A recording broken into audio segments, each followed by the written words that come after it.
We are now on air. Time for a total takeover. It's finally here. Welcome to a new episode. It's about to go down.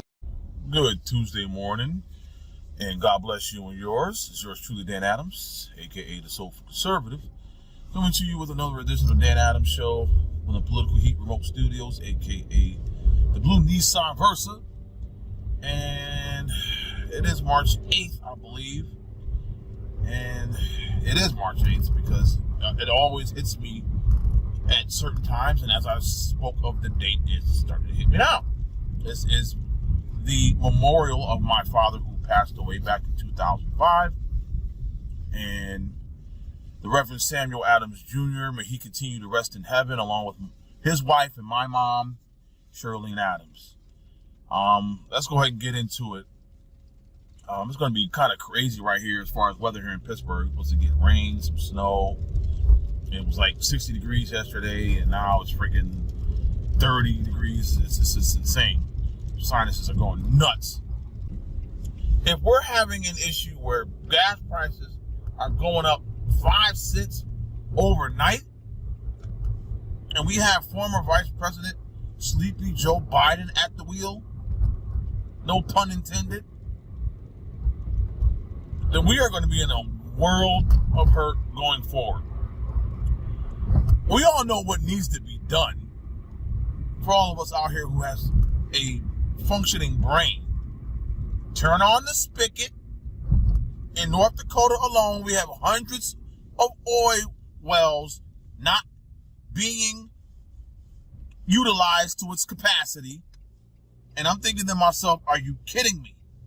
So, we would rather, Biden and the left. You know, I was going to say Biden because I can't speak for everyone on the left in regards to this particular situation. But the Biden administration would rather not resume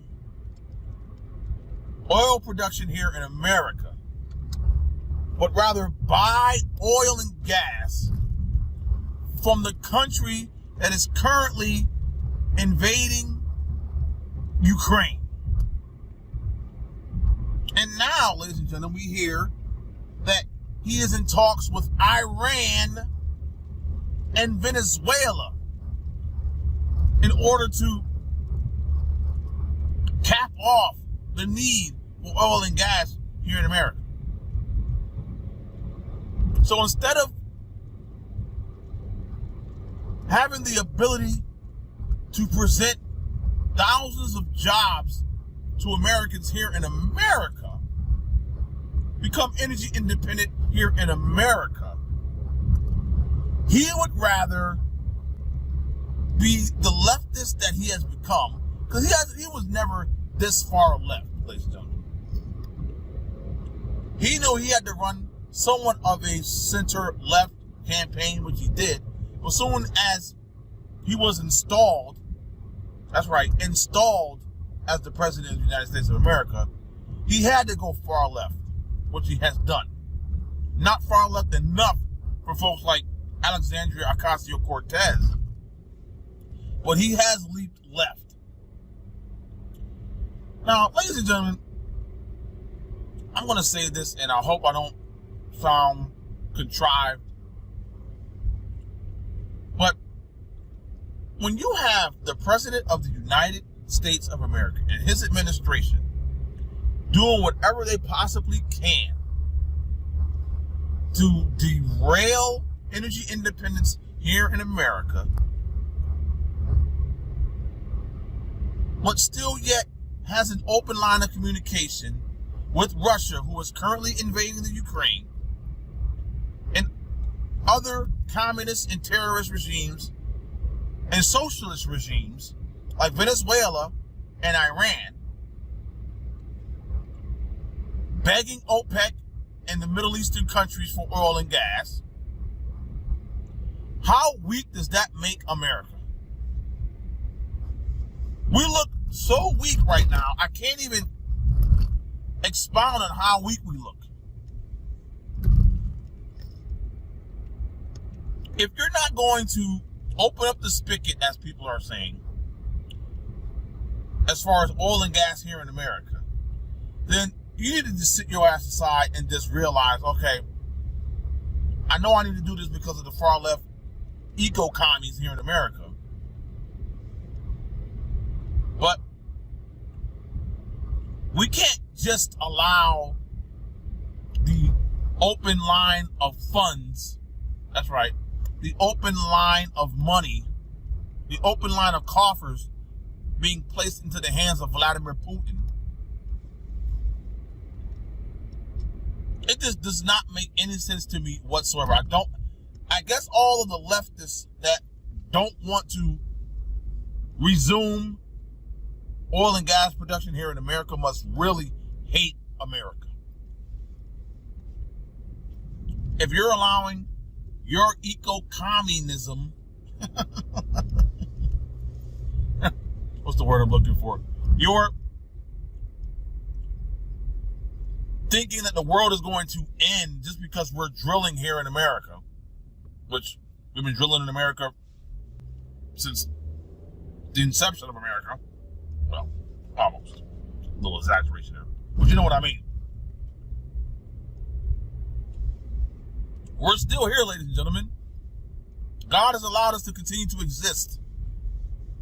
Even though we have not done everything that we should be doing. I could definitely admit that. But I guarantee you, God is probably saying, wow, these people are really idiots.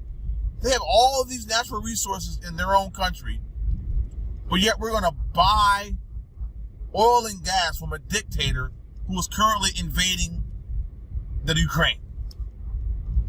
Does that make sense to you?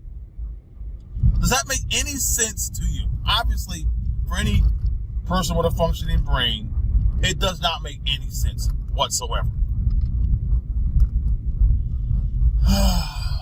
Last night, I just happened to be perusing through the interwebs, and I heard of this story, and I'm not sure exactly where this particular incident happened, but I guess I believe a football coach was fired, high school coach, was fired because he had the audacity to have prayer with his team and the other team after the game. He had the audacity to kneel and pray after a football game. That's what got this man fired. Well, guess what?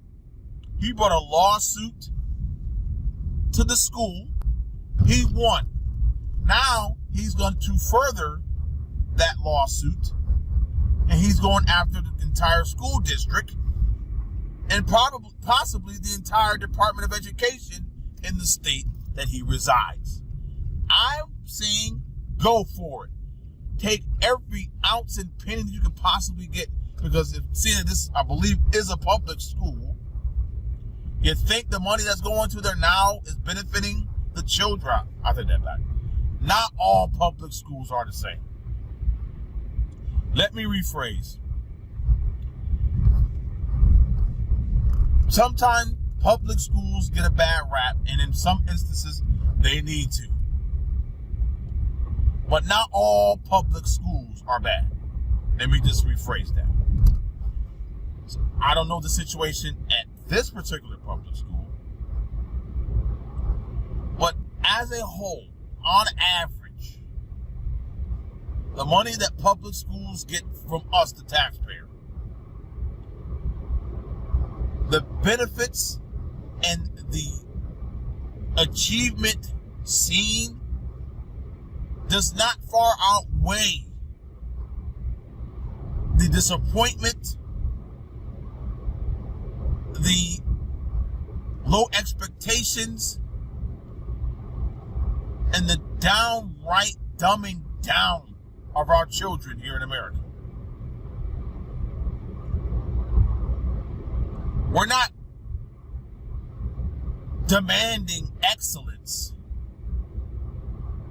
No, we're not demanding excellence. We are rewarding ignorance. And what I mean by rewarding ignorance is that we have these ignorant leftist academics. Those leftists in academia. Basically being pushed by the wokeness here in America. And I'm talking to the black and brown students across America.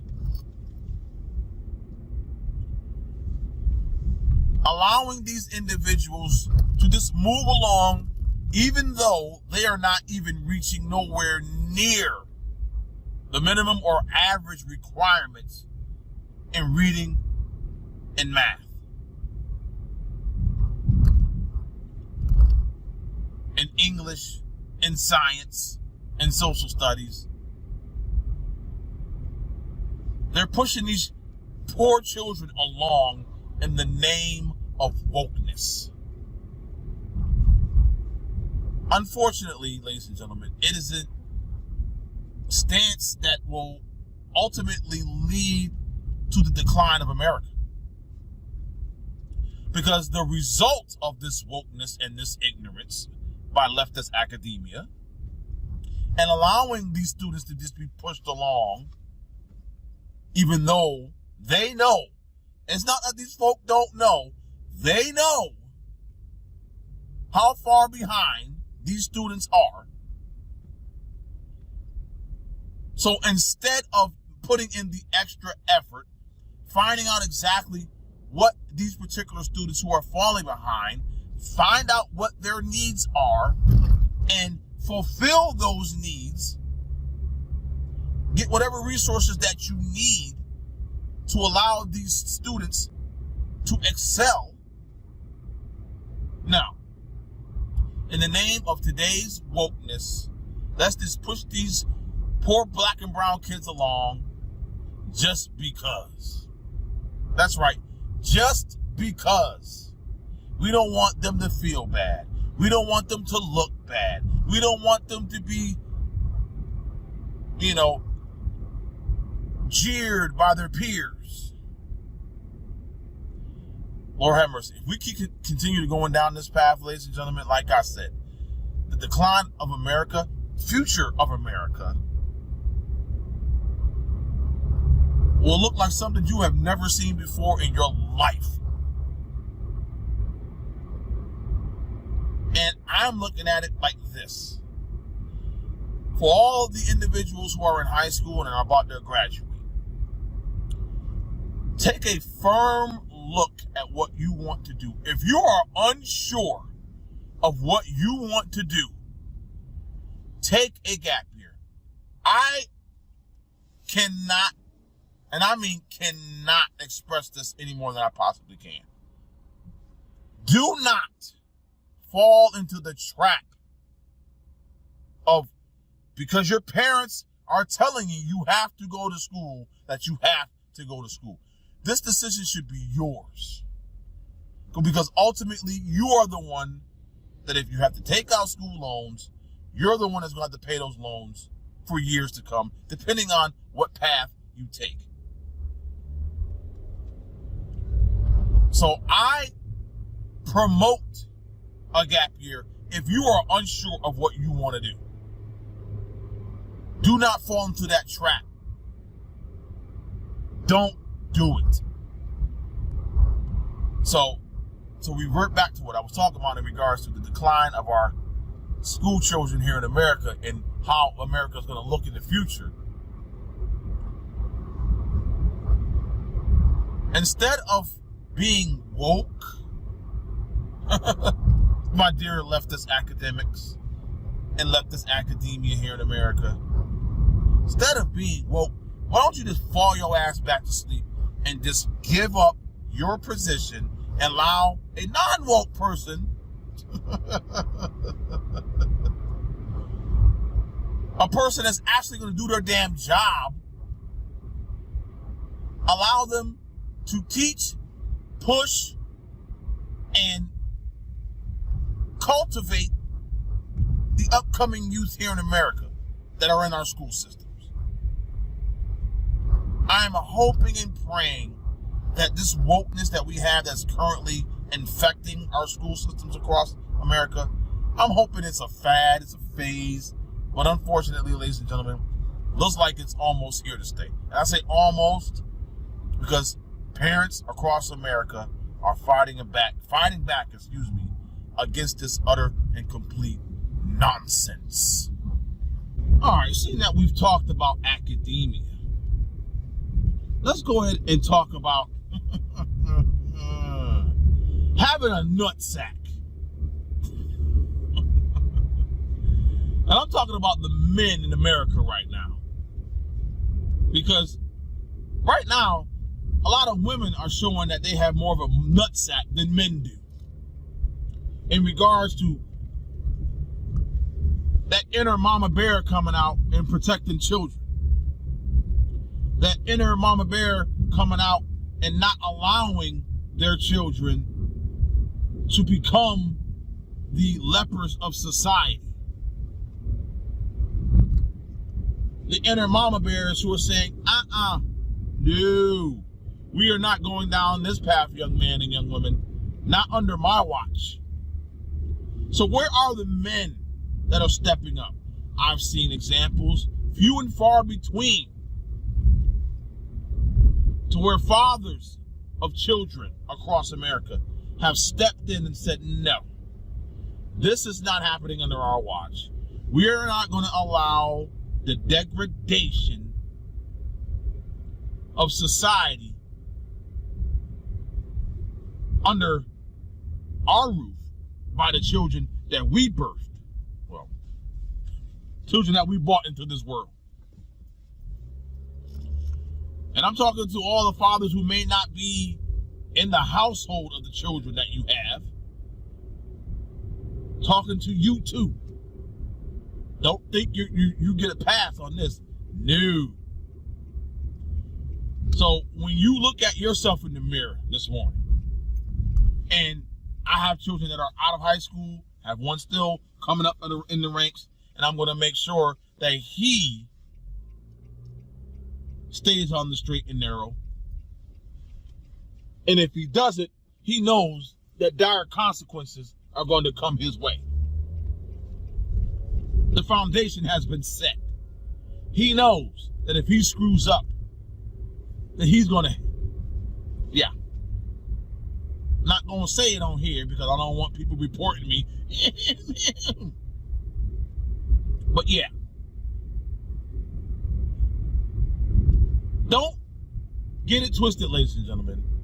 Don't allow a situation to where your child's behavior gets to the point or gets out of hand where you are trying to catch up, trying to put out this fire in regards to this erratic and just downright disrespectful behavior from your child. You seen it coming. You saw the signs. You should have nipped it in the bud right then and there.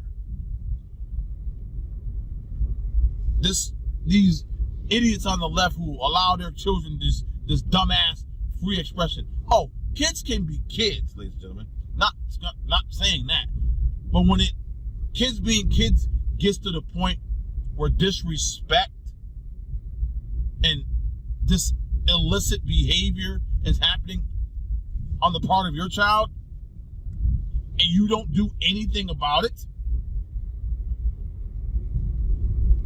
then the fruit that bears from that particular staying on the sideline behavior from you, the parent or guardian, and years down the line, you're wondering, you're crying, you're pleading with God, what could I have done? Why is my child like this? You might want to look in the mirror. Now, granted, there are cases where parents and guardians do what they're supposed to do in order to keep their children in line, but you just have kids that just will not do what they're told, or just won't behave in a manner that is respectful, who will just do whatever they feel that they want to do and do not care about the consequences that may come their way. You have some children like that. And unfortunately, there is nothing that can be done until society ends up dealing with them. And when society deals with them, you better not come to their rescue. You better not even think about bailing that child out, because you did everything within your sphere of existence. You did everything that you could possibly do to steer that child down the path of righteousness. But that individual child chose not to adhere, chose not to abide by, chose the path of unrighteousness. And unfortunately, ain't nothing you can do about it. But as I end today's broadcast, let me end it with this. It is time for parents and guardians across America to step up. The days of sitting on the sidelines and just praying that your child is going to stay on the straight and narrow, that is no longer a path to success. You need to be up in these kids' grills, knowing what they're doing, who they're hanging out with, what they're doing. And if you see something, you know, because you were a kid yourself and you went down that path possibly like I did. Almost went down the path to where I wouldn't be here talking to you right now. If you see the signs, you need to nip it in the bud. Do whatever you can. And at the end of the day, if your child ends up being that child that you don't want to talk about when you go to picnics and gatherings and dinners, if you did everything that you could possibly do, then at that point it's in God's hands. So, as I have stated in the past, and as I state now, may God continue to bless you and yours. May he keep you and your family safe from any harm or danger. Until next time, God bless. Peace. United gas prices are soaring because of the war in Ukraine. The national average for a gallon of gas up 26 cents from last week. We have reporters on both sides of the country with the pain at the pump being felt nationwide. We begin with Kaylee Hartung in Los Angeles. Good morning, Kaylee. Hey, good morning, George. This is the reality right here in the middle of Los Angeles. The cheapest gallon of gas you can buy at this station, $6.65. So if you bring a standard size vehicle here and you want to fill up a 12-gallon tank, that'll cost you about $80. Now, this is as bad as it gets, but the average for a gallon of regular unleaded in LA is a record on its own. It's above $5 for the first time ever in this region. Over the past month, the average has jumped about 43 cents. There's been a new record set nearly every day. And compare that to over a year ago, a gallon here is $1.38 more expensive today. And we are seeing this all across the state. Gas prices keep hitting new highs. Now in California, the average is spiking just under $5, which, yes, is a new record average high in the Golden State. Cecilia. Wow. Okay, Kaylee, let's turn right to Elwyn Lopez with more on prices around the country. She's live there in Atlanta. Elwyn, what are you seeing? Hey, Cecilia, good morning. Here in Georgia, regular unleaded up 24 cents a gallon in the last week, 46 cents in the past month. And that uptick at the pumps felt not only here in Georgia and in California, but take a look at Illinois, up to $4.10 a gallon there. New York and Pennsylvania also breaking $4, and Michigan close behind at $3.83. Now back here in Georgia, this photo obtained by affiliate WSB showing a hole in a gas tank. A driver says someone drilled underneath his car to steal fuel. Others reporting similar thefts across several communities here, and authorities say they are looking into this. But TJ, experts say these high prices are expected to go up as crude prices continue to climb. Wow. All right. Elwyn Lopez, thank you. Tulsi Gabbard, former congresswoman and presidential candidate, joins me now. Congresswoman, that seemed to be a critical piece of paper we signed with the Ukrainians in November, just a few months ago, basically saying, yeah, you're NATO, you're on the way, you're getting there, you're close. Did anybody in Washington think that might have been a little provocative? And I'm not blaming the Americans for everything that Russia does. I'm just saying it takes a little touch to handle a buffer state like Ukraine. Don't you think so? Yeah, Jesse, you know, as you said, there is so much devastation and incredible suffering that's going on in Ukraine right now, and the world needs to condemn Putin for his actions. The thing here is that our leaders really have this FU attitude, and they just don't care. We see this FU attitude in our domestic policy here at home, where they're saying, you know what, FU to parents who are concerned about what their kids are being taught in their schools, FU to Americans who want to make their own decisions as it relates to their health and COVID. And then you see this same attitude and mindset also extending to their decisions on our foreign policy, basically going in and saying, you know what, this is what we're going to do. Any other country in the world, and there's nothing that anybody can do about it. There's nothing anyone can do to stop us. And all of this just points to the fact that they just don't care, because, Jesse, if they did, then before making these decisions, before taking these actions, they would stop and think for more than just a moment about what the ramifications and consequences of those decisions will be. Who will they impact the most? How will they impact the American people, the people of these other countries? What will the cost be? Is it worth it? What is our objective, and what are we trying to accomplish? Does it serve the best interest of our country? These are the things that they would be considering before they make these decisions, and it's just clear to me that they're not. And I look back to 1996, something that exemplifies this FU attitude and their lack of care for people was when Madeleine Albright was asked about her reaction to the sanctions, U.S. sanctions policy against Iraq that had killed 500,000 kids. And as you know, her response was chilling when she said it was worth it. Well, the Biden administration is going to have to ask themselves this question. Is this worth it? I looked at the market today when I came into work. It's down, 700, 800 points. People are losing their jobs. People will have to choose whether they're going to buy groceries or gasoline. Oh, and by the way, Americans are possibly going to enforce a no-fly zone, and thousands of innocent civilians are dying in Ukraine. And it seems like we just hurtled ourselves into the situation right after a pandemic, Tulsi. Right when we're trying to recover from a pandemic, we're trying to keep our eye on China. We're trying to make sure the American people are healthy and can work and can live. And now we're in a war in Europe almost, and we can't afford anything, and we're facing a recession. Do you think anybody thought this through? It certainly doesn't seem like it, or a more cynical view was that they did think it through, and what is playing out is exactly what they had aimed for. The greatest tragedy in all of this, Jesse, is that this devastation, all of this suffering that's going on, this could have been prevented had we had leaders who put the interests of people first. I agree. And again, not our fault, but we're here.